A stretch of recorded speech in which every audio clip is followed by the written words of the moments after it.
이 시간 우리 함께 찬송하겠습니다. 찬송가 449장입니다. 찬송가 449장 예수 따라가며 1절과 2절 그리고 5절 이렇게 3절만 함께 찬송합니다. 찬송가 449장 예수 따라가며 함께 찬송합니다. 예수 따라가며 복음 순종하면 우리 행할 길 환하겠네.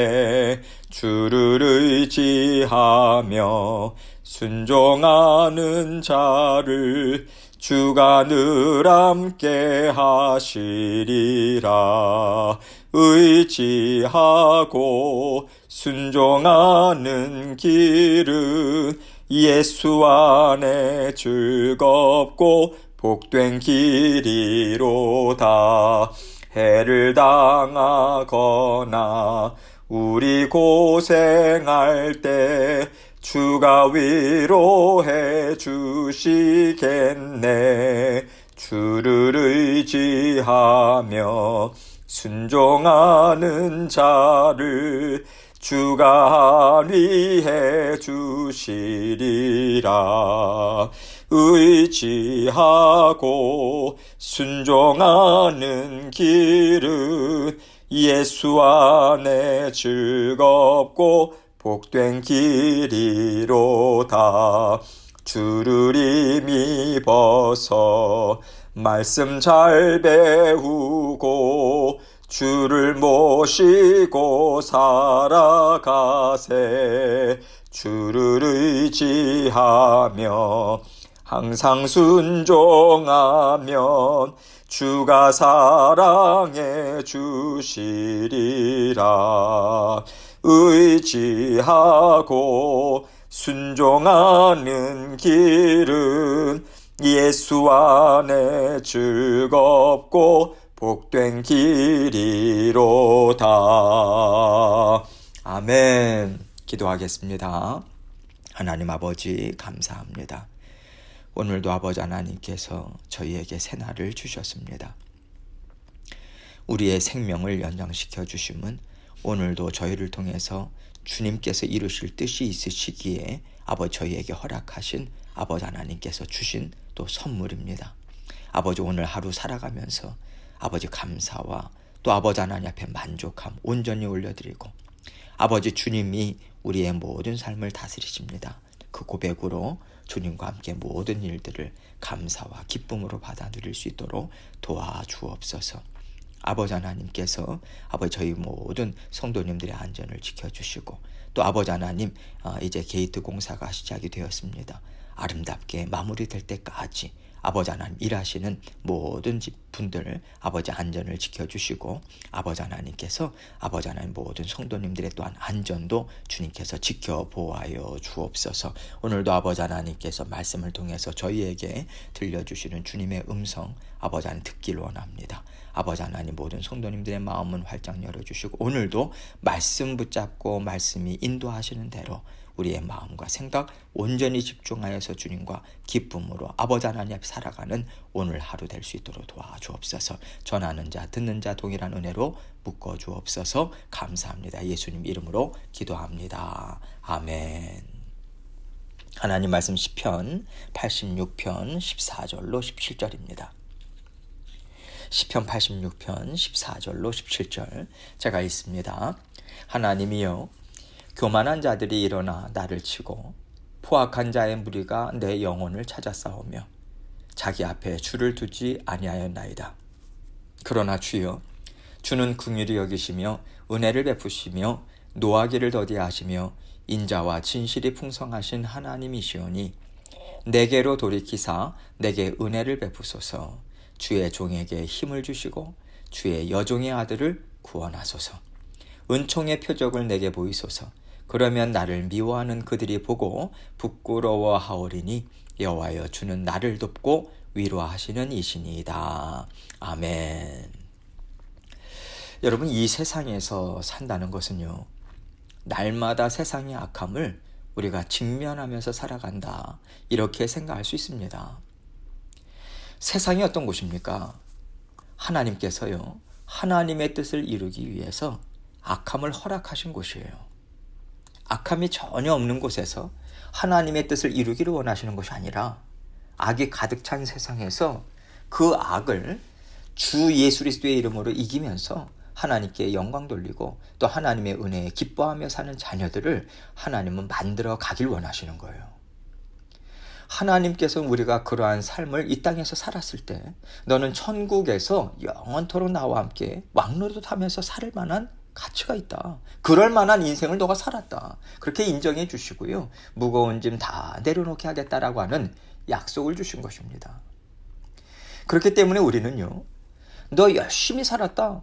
나 믿고 나 바라보고 나 때문에 그래도 포기하지 않고 끝까지 인생을 살았구나. 이 칭찬을요. 하나님께 받으려고 이 인정을 하나님으로부터 받기 위해서 이 세상을 살아가는 거예요. 그런데 우리는 그 칭찬과 하나님의 인정받는 것, 하나님께 영광을 올려드리는 것 까마득하게 잊고서요. 집 짓고 땅 사고 맛있는 거 먹고 세상이 주는 즐거움 많이 누리고 또 한편으로는 하나님의 일도 좀 해야지 하면서 살아가기가 우리는 참 쉽습니다. 왜냐하면요. 세상은 계속해서 우리에게 너 이거 있어? 너 저거 먹어봤어?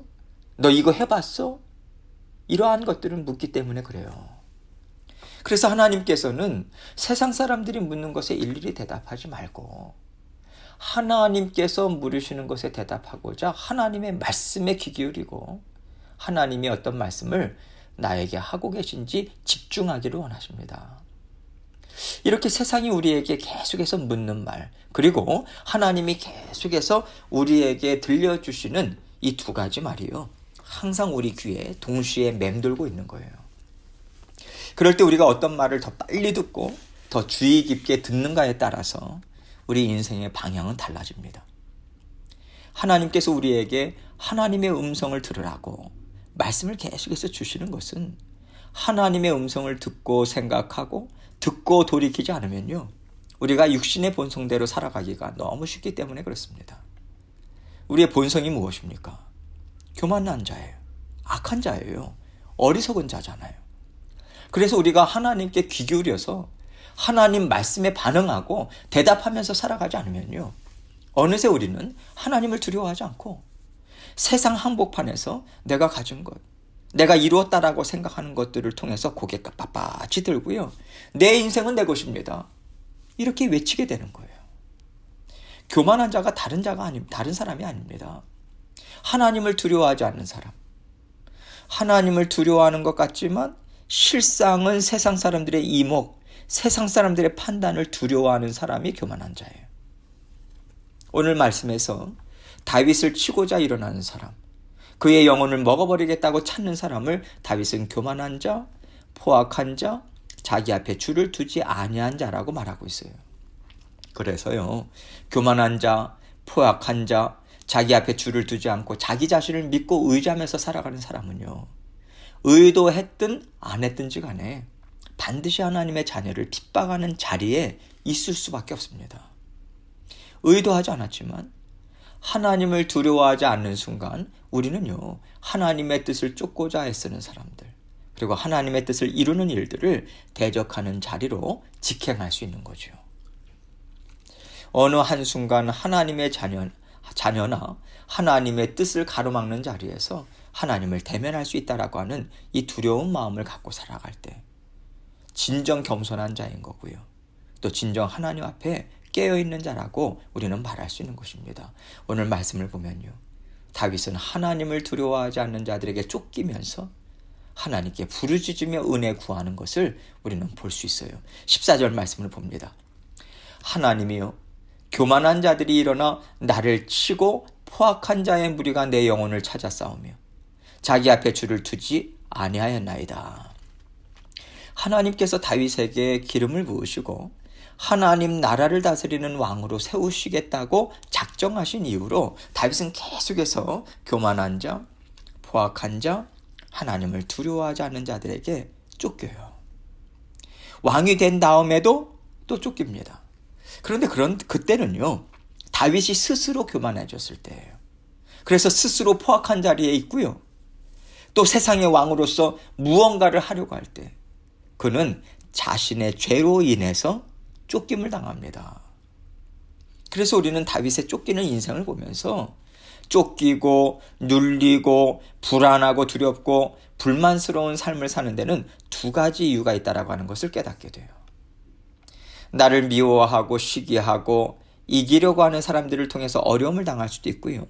또 내가 스스로 하나님 앞에서 교만하기 때문에 내 영이 잠자고 있기 때문에 그 어리석음으로 인해서 눌리고 만족하지 못하는 삶을 살 수도 있다는 거죠. 그런데 가장 중요한 것은 하나님을 의지하고 있는가 이것입니다.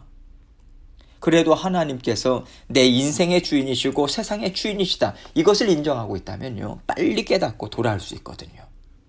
그래서 하나님께서는 이 음성을 우리에게 들려주고 계십니다. 15절입니다.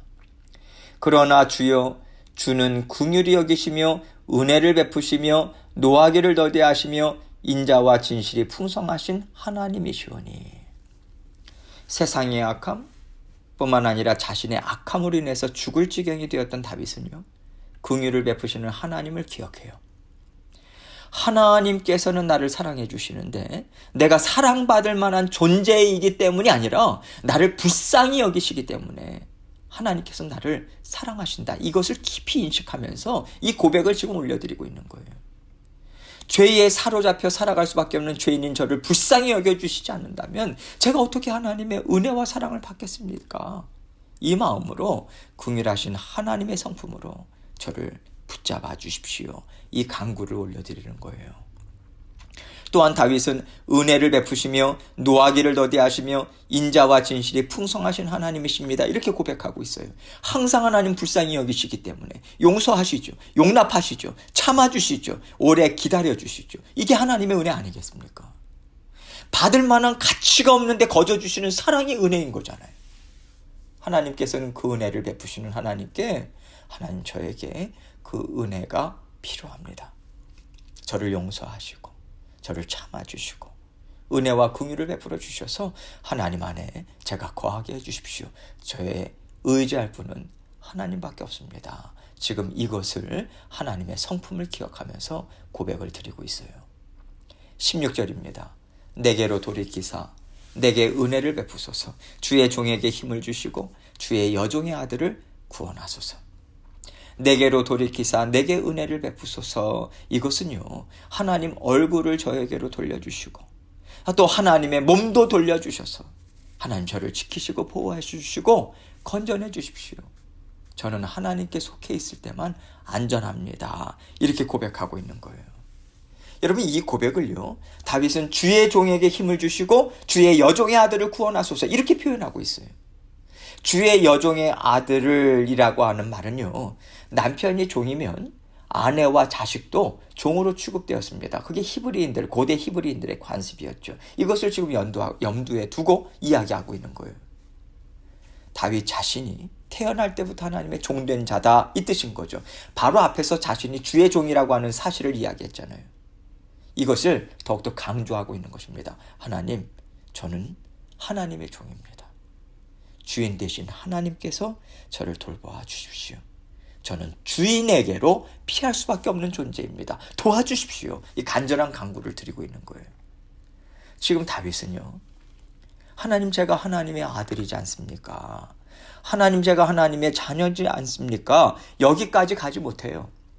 하나님 앞에 사랑이나 은혜와 복을 구하지 못하는 상황이에요. 다시 말해서 하나님 저는요. 하나님 앞에 의로움도 내세울 수 없는 정말 보잘것없는 사람입니다. 이렇게 밑바닥에서부터 하나님의 은혜를 간절하게 구하는 다윗의 심정이 절절하게 들어가 있는 그러한 말씀인 거죠. 17절입니다. 은총의 표적을 내게 보이소서. 그러면 나를 미워하는 그들이 보고 부끄러워하오리니 여호와여 주는 나를 돕고 위로하시는 이신이이다. 다윗은요. 자신의 힘이나 지혜나 능력으로 자기 영혼을 찾는 사람들을 이기고자 하고요. 제압할 만한 것이 전혀 없는 상태임을 지금 하나님 앞에 그대로 드러내 보여주고 있는 거예요. 하나님께서 놀라운 은혜를 베풀어 주셔서 하나님이 저를 이렇게 사랑하신다는 것을 보여주시지 않으면 제가 무슨 수로 이 땅에서 살아갈 수 있겠습니까? 하나님 아니시면요. 저는 죽은 자와 같습니다. 이러한 심정을 또한 이러한 상황을 하나님 앞에 올려드리고 있는 거예요. 처절한 상황이라고 하는 것을 우리가 짐작할 수 있는 거죠. 또한 다른 한편으로는요, 지금 이 말씀을 다윗이 하나님 앞에 은혜를 간구할 때는 자신의 의로움이라든가 자기 공로를 절대로 내세우지 않고 그저 저는 하나님 오갈 데 없는 죄인입니다, 이렇게 하나님의 은혜를 구하는 겸손한 태도로 나아갔다라고 하는 것을 우리는 알 수 있어요. 우리가 하나님 앞에 바라고 또 부르짖고 간구를 드립니다. 여러분, 그때 어떤 마음으로 하나님 앞에 간구하십니까? 하나님께서 약속해 주셨잖아요. 우리가 이렇게 약속의 말씀을 붙잡고 나아갈 때도 있어요. 중요하죠. 하나님이 기뻐하십니다. 그러나 처절하게 내 연약함, 내 죄성, 나의 육신의 정욕, 이러한 것들 낱낱이 깨닫고요, 부끄러움에 휩싸일 때는 우리가 감히 약속의 말씀 하나님 앞에 간구하지 못합니다. 하나님, 제가 약속의 말씀을 받을 만한 자격이나 있겠습니까? 이 심령으로 하나님 앞에 철저하게 꿇어 엎드릴 수밖에 없는 거예요. 하나님이 살려주시면 제가 살고요, 하나님이 죽이시면 저는 죽을 수밖에 없어요. 이 고백하는 자리에서 하나님의 은혜를 구하는 것이 진정 내가 누구인가, 이것을 깨닫는 자 아니겠습니까? 정말 거룩하신 하나님 앞에서 살아가는 하나님의 자녀된 모습이 아닐까, 저는 그렇게 생각이 됩니다. 여러분, 우리가요, 우리 자신을 어떤 존재로 생각하는가, 이것을 정말 깊이 생각해 봐야 합니다. 다윗은요, 하나님, 저는 하나님 앞에 보잘것없는 아이 다윗입니다. 보잘것없는 죄인 다윗입니다. 이 고백으로 하나님 앞에 살아갈 때요, 하나님께서는 그를 진정한 왕으로 높이셨어요. 진정한 왕으로서 하나님의 은혜와 복을 받으면서 살게 하셨습니다. 다윗의 인생이 그랬어요. 우리도요, 하나님 앞에서 하나님, 그래도 제가 이런저런 헌신했잖아요. 그래도 제가 하나님 이만큼 사랑하잖아요. 이런 거 다 떼버리고요, 하나님, 하나님의 은혜가 아니라면 제가 어떻게 하나님을 사랑하겠습니까? 하나님의 은혜가 아니라면 어떻게 제가 하루라도 살아갈 수 있겠습니까? 전적인 하나님의 은혜입니다. 여러분, 이러한 깊은 기도를 하나님 앞에 올려드릴 수 있다면 우리는 정말 행복한 사람이라고 저는 생각합니다. 왜냐하면 여러분, 이 기도를 드릴 때요, 진정으로 우리 마음에 위로가 생겨요. 충만한 평안, 만족, 기쁨, 이러한 기도를 고백하고 또 하나님께 올려드리는 자리에서 맛볼 수 있습니다. 하나님께서 가장 기뻐하시는 마음이라서 하나님께서 이러한 선물들을 주시는 것 같아요. 그래서 여러분, 여러 가지 기도 제목들을 하나님께 올려드리는 것 참 중요하지만 하나님 앞에, 하나님, 그래도 제가 이렇게 저렇게 했는데요, 이러한 억울한 심정, 또 내가 이루어 놓았다, 하나님을 위해서 이것저것 했다, 이런 거 다 내려놓으시고요, 한번 하나님의 긍휼만을 하나님께 구해보세요. 처절하게, 하나님, 저는 아무것도 아닙니다, 이 자리까지 한번 나아가 보십시오. 진정한 기쁨이 여러분에게 있을 거예요. 하나님께서 나를 이렇게 사랑하시는구나, 하나님의 사랑을 충만하게 깨달을 수 있습니다. 하나님의 깊으신 그 은혜가 이렇게 고백하며 살아갈 수 있도록 우리를 붙잡아 주시고, 하나님께서 우리와 또 저와 여러분 모든 성도님들 가운데 정말 은혜를 충만하게 베풀어 주셔서 오늘도 주님과 함께 기쁨으로 또 힘있게 살아가시는 저와 여러분이 되시기를 주님의 이름으로 축원합니다. 함께 기도합니다. 하나님께서 오늘도 아버지 하나님의 은혜로 우리를 붙잡아 주십니다. 하나님께서 그 은혜로 붙잡아 주심을 믿는 믿음으로 또 위에서 또 전진할 수 있도록 여러분 각자의 삶을 올려드리고 또 기도해 주시고, 또 게이트 공사가 이제 시작이 됐습니다. 그래서 화요일부터 시작이 됐는데요, 하나님께서 정말 아름답게 마무리가 잘 될 수 있도록 위에서 기도해 주시고, 오늘은 또 콘크리트 작업을 합니다. 옆에 게이트를 이제 달기 위해서 그 밑에 작업들을 할 것들이 있어요. 철근도 넣고 또 벽돌도 쌓아 올리고 이러한 작업이 있습니다. 안전하게 잘 마무리될 수 있도록 기도해 주시고, 그렇게 일하는 분들 힘을 주시도록 위에서 기도해 주시면 감사하겠습니다. 각자 기도하면서 주님께 나아가겠습니다. 기도하시겠습니다.